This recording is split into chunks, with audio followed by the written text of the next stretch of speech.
For me, there is nothing on this planet that tastes better than a freshly grown mango.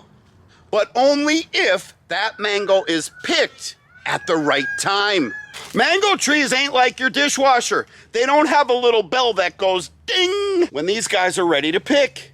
Pick them too early and the flesh is chalky and bitter.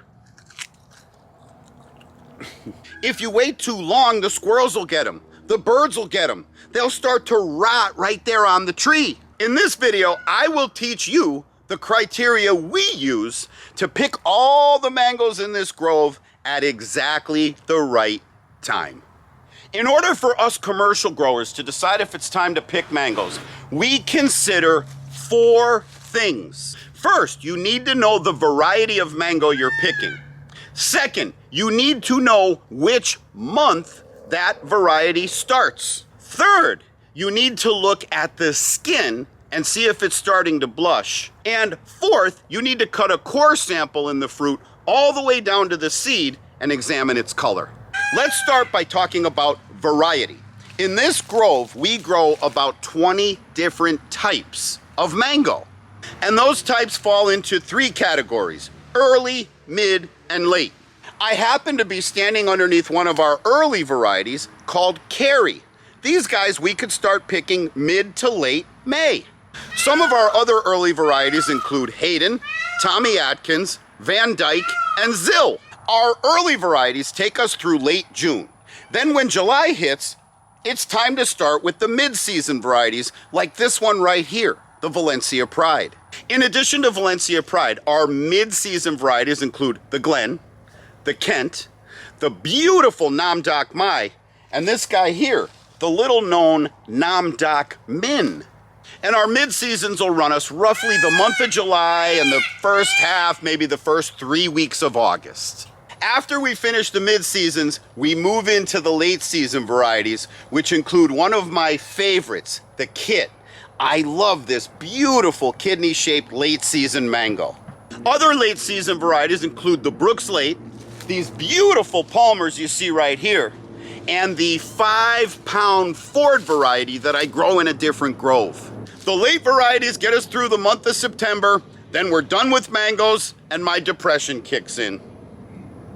Knowing your variety and the month you pick it in isn't enough. Just because it's the 3rd week of May, it doesn't mean your carries are ready to pick. Just because it's the 4th of July, it doesn't mean your Valencia Pride are ready to pick. The mangoes give us a little clue, which is the 3rd criteria we talked about, which is the skin color. Most mango varieties blush around the time they're ready to pick. And I don't know if the camera captures it on this tree behind me here over the cab of my truck, but that's loaded with Tommy Atkins mangoes, which are mostly green with some dull pinkish purple on top.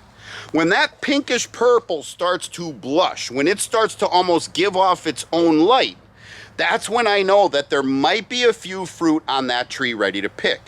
I happen to be looking at a Van Dyke that is lit up. I'm gonna grab my pick and pull and get that and show you the difference of what a lit up mango versus a dull mango looks like.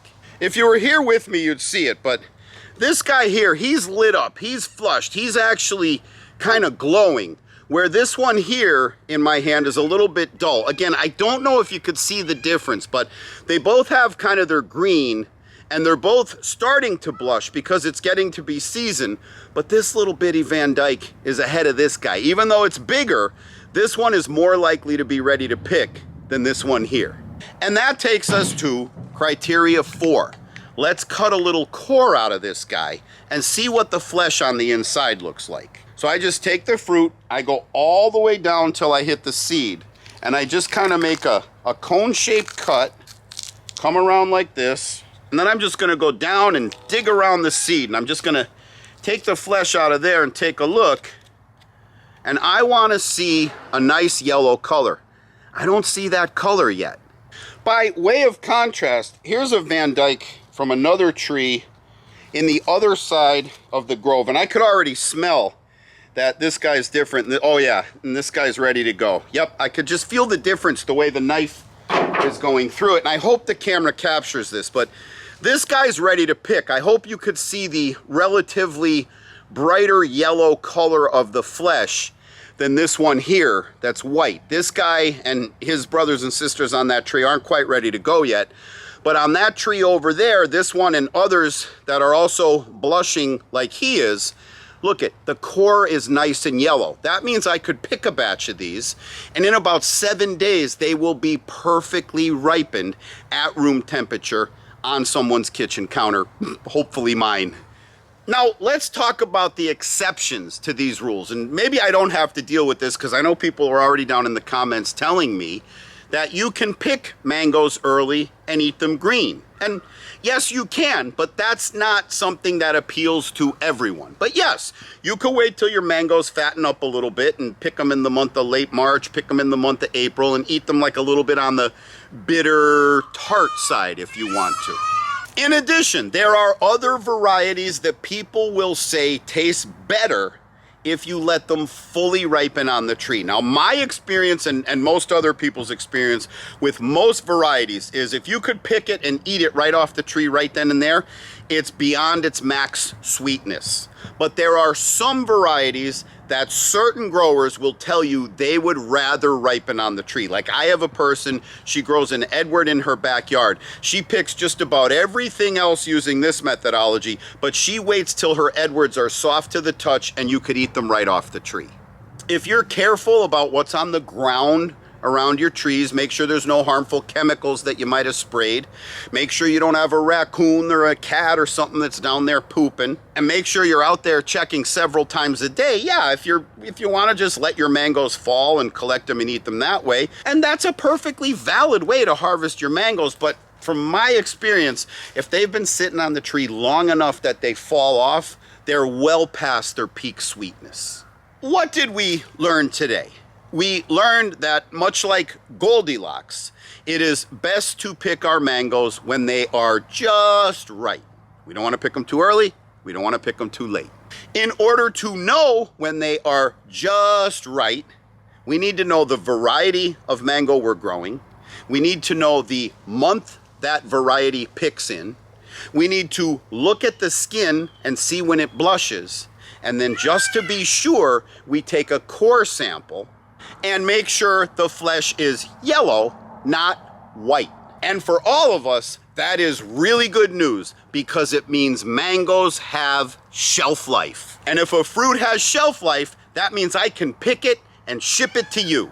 And if you would like me to pick some of these and ship them to you, get yourself a box at guacfarm.com, GUACFARM.com. If you like avocados, we also sell our avocados out there. We sell these t-shirts. We have really nice Sleepy Lizard baseball caps. Now, normally I bring a bucket of water and a towel so I could wipe the mango sap off my hands and arms because it makes you itch a little bit. So I gotta rush somewhere where there's a hose and wash off my hands. While I do that, you go to guacfarm.com and I will see you on the next video.